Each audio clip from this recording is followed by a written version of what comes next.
Let's get honest. We grow up with this deeply embedded belief that family is everything, that blood is thicker than water, that no matter what happens, we should always forgive, always come back, always stay connected. And in many cases, that's true. Family can be the bedrock of love, belonging, and protection, but not always. Sometimes family is the wound. And I want to talk about the courage it takes to admit that, because for so many of us, family wasn't a sanctuary. It was a battlefield. The house you were supposed to feel safe in was the one you learned to tiptoe through. The people who were supposed to build you up tore you down, sometimes with silence, sometimes with sharp words masked as jokes, and sometimes with outright abuse. And here's the hardest truth of all. Toxic family patterns can disguise themselves as love. Toxic bloodlines don't always scream, they whisper. The danger with toxic family dynamics is that they rarely show up in the dramatic scenes we've been conditioned to expect. We imagine dysfunction as loud voices, slammed doors, chaos. But what often hurts the most are the things that go unsaid. The sighs that signal disappointment, the way your achievements are met with silence or passive comments, the eye rolls at your boundaries. These are the whispers, quiet but powerful. And they don't just live in the room. They seep into our nervous systems, training us to become hyper aware of everyone else's feelings while burying our own. In those families, love feels conditional. Safety is not about being yourself, but about walking on eggshells to avoid triggering resentment. Over time, you don't even realize how exhausted you are from being invisible, from being small, from constantly translating what someone really meant. And because it's not loud, it's harder to name, harder to call out. You grow up wondering, was that love or was that control? But if it was love, why did it leave you questioning your worth? That's the paradox of the whisper. It pretends to protect the family while quietly damaging the individual who dares to speak up. The whispers of toxic bloodlines don't just undermine you in the moment, they create lasting confusion that follows you well into adulthood. You start doubting your perception, your memory, your gut. You hear, "We never said that," or "You're being too sensitive," until you stop trusting your own story. And the heartbreak is that these whispers often come from people who say they love you. They don't yell or curse. They give you backhanded compliments. They don't outright reject you. They exclude you in subtle ways. Family group chats where you're conveniently left out. Stories that erase your contribution. Smiles that don't reach the eyes. This kind of harm doesn't leave bruises, but it bruises your soul. It's hard to grieve it because you're told you're lucky to have a family at all. So instead of grieving, you internalize. You take on the role of the peacemaker, the overachiever, the invisible one. You become fluent in minimizing your needs to earn their affection, and before you know it, you're performing for love, apologizing for your truth, and confusing survival with connection. The whispers teach you that your silence is safer than your authenticity. And then one day, something happens, maybe a boundary you try to set, maybe a moment you stand up for yourself, and suddenly those whispers turn into outrage. That's when you realize the silence wasn't peace, it was compliance. The dynamic was never built on mutual respect, but on control masked as closeness. You start to recognize how much of your identity was shaped not by who you are, but by who you were allowed to be. And that's when the healing begins, not with confrontation, but with clarity. With the recognition that the quiet harm was still harm. That emotional safety matters just as much as physical safety. That just because they didn't scream doesn't mean they didn't wound. These whispers, these microaggressions, cloaked in tradition and duty, often feel more suffocating than the noise because you were never allowed to admit they hurt. And now you begin to look around and ask, who would I have been if I was raised on truth instead of fear, on empathy instead of control, on connection instead of compliance? And that question alone can feel like the first honest breath you've taken in years. Belonging and betrayal sometimes come from the same mouth. It's one of the most confusing, painful realities we face when the people we seek belonging from are the very ones who inflict betrayal.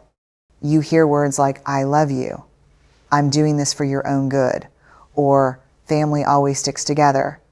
And yet behind those words, live actions that silence, shame, or control you. It creates a deep internal dissonance. How do you reconcile a hug that feels like a trap? A compliment that disguises a jab? How do you trust love when it comes tangled in conditions and emotional strings? The same mouth that tells you you're special might also be the one that diminishes your choices, doubts your decisions, or gossips about you behind closed doors. And the worst part, you want to believe them. You want to believe in their love so badly that you question your own reality just to keep that bond alive. You learn to accept betrayal as part of the package deal. And slowly, you stop speaking your truth, not because you don't know it, but because you're terrified it will cost you your place at the table that's always made you feel like you don't fully belong there anyway. There's something uniquely disorienting when the people who raise you to feel safe are the ones who turn your vulnerability into a weapon. You're taught to trust them with your fears, your dreams, your identity, but somewhere along the way, you start to notice how your openness becomes ammunition. You share your heart and get met with judgment. You tell your truth and get met with silence. You express your needs and get called selfish or dramatic. And yet, they'll say things like, "You can always come to me," or "You're part of this family no matter what." That's where the heartbreak lives in the gap between what's said and what's shown. You start to feel like you're walking through a house of mirrors. Every reflection looks familiar, but nothing feels real. And that war between your need for belonging and your need for self-respect begins to tear at your identity. You start asking yourself, am I the problem? Even when your gut is screaming, this isn't love, it's control. But the betrayal is layered, wrapped in smiles, holiday traditions, and obligatory hugs that make you question whether the pain is real or imagined. When belonging and betrayal come from the same mouth, it messes with your ability to trust others and yourself, because the voice that once sang lullabies might also be the voice that dismissed your trauma. The parent who cheered at your graduation might also be the one who laughed when you cried. You find yourself craving their approval and resenting their power in the same breath. And maybe the most painful part is the hope that keeps flickering inside you. The hope that one day they'll see you, hear you, choose you without manipulation or performance. That hope keeps you tethered, even when every interaction leaves you feeling smaller. It becomes a cycle of reaching and recoiling, loving, embracing, speaking, and silencing. And in that in-between space, your identity gets blurry. You wonder who you are outside of their expectations, their version of you, their conditional affection. But you stay, or return, or rationalize, because the longing to belong runs deeper than logic. It's primal. And when that need is met with betrayal, it doesn't just hurt it, unroot you. It makes you question whether true belonging is even possible at all. You are allowed to grieve a family that still lives. We don't talk enough about the grief that comes from losing people who are still breathing. When most people think of grief, they think of funerals and eulogies and flowers sent to a home filled with mourning. But there is another kind of grief-own that comes without closure, without casseroles, without a date on the calendar. It's the grief of realizing that the people who raised you cannot love you in the way you needed to be loved. It's the grief of standing in the same room with your family and feeling like a stranger. This grief is quiet because it's hard to explain to people why you feel broken about someone who still texts you on your birthday or smiles at you across the table. But behind that smile may live years of unmet needs, manipulation, favoritism, or emotional absence. And when you finally see it clearly, when the illusion crumbles, it hurts. It hurts because for so long you held on to hope. You built your identity around the possibility that one day it would feel different, that one day they'd change, that one day they'd say the words or offer the love you've always longed for. This kind of grief is layered. It's not just the loss of a relationship, it's the loss of a dream. The dream of what could have been if your family was safe, if the love was unconditional, if your presence wasn't tied to performance. It's realizing that the version of them you clung to was a version you created in your own mind to survive. Maybe you told yourself they meant well. Maybe you excused the gaslighting as generational habits or explained the silence as strength. But now you see the truth, and with truth comes ache. You're grieving the parent who never said they were proud of you, the sibling who competed instead of connected, the aunt who smiled in public but tore you down in private. And the hardest part is no one around you may validate this pain. You'll hear things like, but they're still your family, or you only get one mom, as if biology erases the emotional scars. So you carry it quietly. You grieve in the dark. And still, every now and then, you wonder if maybe it's your fault, if maybe you're the one asking for too much. But the grief is valid. It's real. It lives in the spaces where connection should have been. It lives in the texts you don't send, the calls you let go to voicemail, the family photos where you smile through clenched teeth. It lives in the holidays that feel heavy, not because of who's missing, but because of who's present, pretending. And it's not bitterness, it's heartbreak. Grieving a living family means mourning not just the relationship, but the version of yourself you had to become to keep that relationship afloat. It means grieving the moments you stayed silent to avoid conflict, the joy you faked to maintain peace, the truths you swallowed just to feel like you belonged. And it's hard to let go because sometimes they do show you love in their way, and you cling to those breadcrumbs, hoping they mean more. But deep down, love should never hurt this consistently. So you sit with the sorrow, not because you're weak, but because you're finally facing the cost of loyalty to a bond that never fed your soul the way it was meant to. Generational pain is real, but it is not your destiny. We inherit more than eye color and last names from our families. We inherit pain, patterns, silence, beliefs passed down like heirlooms wrapped in survival and sealed with shame. Maybe it was a grandfather who never talked about feelings, a mother who coped with life by controlling everything, an aunt who carried her rage like armor. This pain travels quietly, tucked into traditions, baked into rules, reinforced by silence. And we learn early, don't question, don't cry, don't feel too much. Generational pain doesn't always look like trauma. It often looks like perfectionism, people-pleasing, emotional numbness, or fear disguised as discipline. And when you grow up in it, it feels normal, familiar, like home. So you carry it, sometimes without even knowing you're carrying it. You repeat the same words that hurt you. You mimic the same behaviors that once made you feel small. And even when you want to do it differently, that pull is strong, because breaking the cycle means risking the very connection you were conditioned to protect. It means becoming the different one, the one who asks questions, the one who names what others buried. And for many of us, that's terrifying. But even scarier is continuing to live a story that was never really yours. There's a deep, aching truth in realizing that what you thought was love was actually control, that what you thought was normal was actually dysfunction, inherited from generations who never had the tools to do better. And when you begin to wake up to this, it's not just enlightening, it's heartbreaking, because you start to see the wounded child inside your mother, the fear in your father's rigidity, the loneliness in the stoicism of your grandmother. You see that they were shaped by their own pain. And suddenly the anger you held turns into something softer, not excuse, but understanding. Still, that understanding doesn't mean you abandon your healing. It doesn't mean you stay silent to protect their wounds. It means you learn how to hold compassion without abandoning accountability. You start asking, what gets to stop with me? And that question changes everything. You begin to parent yourself. You build boundaries, not as punishment, but as protection. You speak honestly, even when your voice shakes. You start giving your children, your friends, even yourself, the freedom to feel, to be, to exist outside of inherited survival. And it's hard. It's lonely. But it's also sacred. Because the truth is, you don't have to become what hurts you. Just because pain is passed down doesn't mean you are obligated to carry it forward.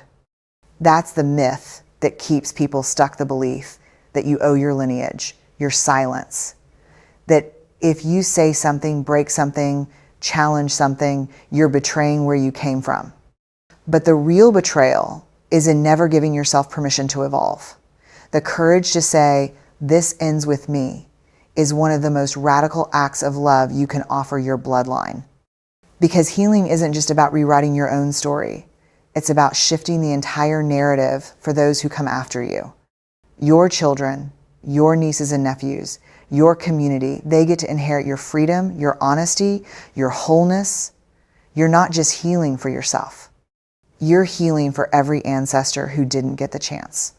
And that healing doesn't always look like reconciliation or perfection. Sometimes it's messy. Sometimes it's you sitting alone in your room, choosing not to repeat a pattern. And that choice, in its quiet strength, says, "The pain may be real, but it will not define me." Setting boundaries with family is not a betrayal at self-rescue. We are taught from an early age that family means unconditional loyalty, that blood is thicker than water, that love looks like sacrifice, silence, and sometimes self-abandonment. So when you start setting boundaries with the people who raised you, the guilt can feel unbearable.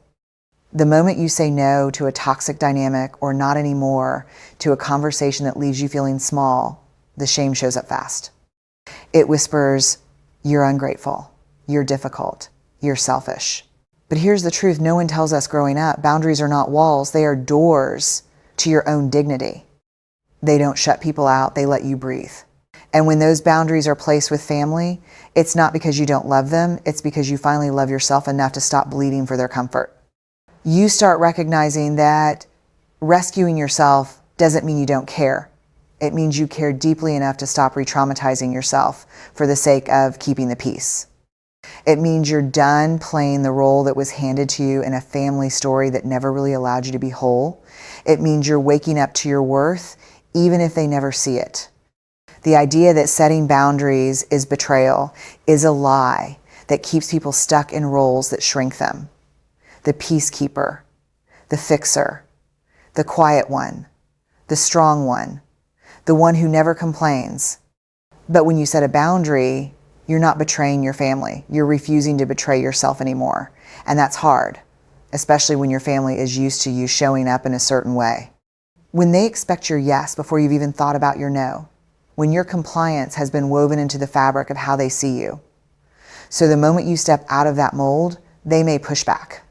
They may call you difficult, distant, dramatic, but that pushback doesn't mean you're wrong. It means the system is shaking. It means the dynamic is no longer being fed by your silence. And in that discomfort, there is power, because boundaries aren't just about protection, they're about clarity, about defining who you are and what you will no longer tolerate, even if it's been happening for years. It's reclaiming your voice in a room where you were told to whisper. It's learning to say, "I deserve peace too," even if no one else claps when you say it. Sometimes the hardest part about setting boundaries with family is grieving the version of them you hope they could be. You want to believe they'll understand. You want them to meet you in your healing. You want to have hard conversations that lead to soft landings. But sometimes they won't. Sometimes your boundary becomes a mirror they refuse to look into. And that's where the real heartbreak begins. Not because you're choosing distance, but because you're finally choosing yourself. And choosing yourself isn't betrayal, it's rescue. It's walking out of the fire you've been sitting in for years because you finally realized you were the only one getting burned. It's loving people from afar when being close costs you, your peace. It's understanding that being related doesn't give someone unlimited access to you, that your worth doesn't depend on how many family gatherings you attend or how often you make others comfortable. It's not a punishment, it's a protection. And it's not fueled by bitterness, it's born from clarity. You've seen the cycle, you've lived the pattern, and now you're daring to break it, not to hurt anyone else, but to finally mercifully stop hurting yourself. You can love your family and still walk away. Love doesn't always look like staying. Sometimes the deepest form of love is knowing when to let go. We're conditioned to believe that love must be proven through proximity, through constant forgiveness, through tolerance, through staying in rooms where we're shrinking just to avoid disappointing the people we're told we owe everything to. But love doesn't mean abandoning yourself to keep a seat at someone else's table. You can love your family and still recognize that the relationship is hurting you. You can carry gratitude for the roof they provided and still name the emotional damage that lived beneath it. That tension is real and messy, and it often doesn't get wrapped up neatly. It's standing the truth that you can feel love and pain at the same time. You can mourn what never was and still respect what was given. Walking away isn't about erasing that love. It's about protecting the part of you that finally realized you're worth more than just surviving, and that realization doesn't come easy. It comes after sleepless nights, after rehearsed conversations in the mirror, after questioning your own sanity just to make peace with a decision that honors your mental and emotional safety. There's a grief that comes with loving people from a distance, especially when it's your own family. You may still hear their voices in your head, replay memories of better days, question if you were too sensitive or too harsh. But walking away doesn't mean you stop loving them. It means you started loving yourself in a way that maybe no one ever taught you. It means you've recognized that love, in its healthiest form, is never supposed to cost you your voice, your boundaries, or your sense of self. Sometimes the most radical act of self-respect is choosing silence over screaming, distance over dysfunction, peace over performance. And even if others don't understand it, even if they call you cold, even if they label you the problem, it doesn't make your decision wrong. It just means they haven't had to stand where you're standing. They haven't had to smile through the tension, swallow the hurt, carry the weight of being the one who always makes room for everyone else. And eventually you realize that being the bigger person all the time becomes a trap away of disappearing in the name of keeping the family intact. Leaving isn't always physical. Sometimes you leave emotionally first. You stop looking for their validation. You stop explaining your boundaries. You stop negotiating your worth. And even then, you may still send the birthday text, still show up to the holiday dinner, still answer the occasional call. But inside, something shifts. The tie no longer holds you hostage. And in that quiet, you learn to choose yourself without apology. You learn that love without respect isn't enough. That loyalty without safety isn't healthy. That family isn't just who you were born towards, who shows up with softness, with honesty, with the capacity to hold space for your full humanity. So yes, you can love your family. You can love them deeply. You can hold their stories with compassion. You can acknowledge their wounds. You can wish them healing. And you can still walk away not from love, but from a version of love that cost you too much. From expectations that required your silence, from relationships that were built on conditions, from patterns that were never yours to carry in the first place. There is a quiet kind of bravery in recognizing that the deepest wounds don't always come from strangers. They often come from the people we once called home. Family is supposed to be our safest place, our first belonging, but for so many, it becomes the origin of shame, silence, and survival. And navigating that complexity takes more than just courage, it takes truth-telling. It takes honoring the whisper of your own body when it says, this doesn't feel safe, even if everyone else tells you it's normal. It takes standing in the middle of love and pain and saying, I can feel both. That's not betrayal. That's not drama. That's healing. That's what it means to reclaim your story. Setting boundaries isn't turning your back on love. It's turning toward the kind of love that includes you too. You can grieve a family that still breathes. You can walk away while your heart still holds compassion. And you can say, this ends with me, without carrying the shame of what came before you. You are not here to complete the cycle. You are here to break it. And that kind of work, it's not clean. It's not easy, but it is sacred. Because at the end of the day, you don't owe your silence to any now, even those who gave you your name. You owe yourself peace. You owe yourself honesty. You owe yourself the permission to rewrite the story. Not to erase the past, but to stop it from becoming your future. That's not betrayal. That's self-rescue. That's the beginning of becoming whole.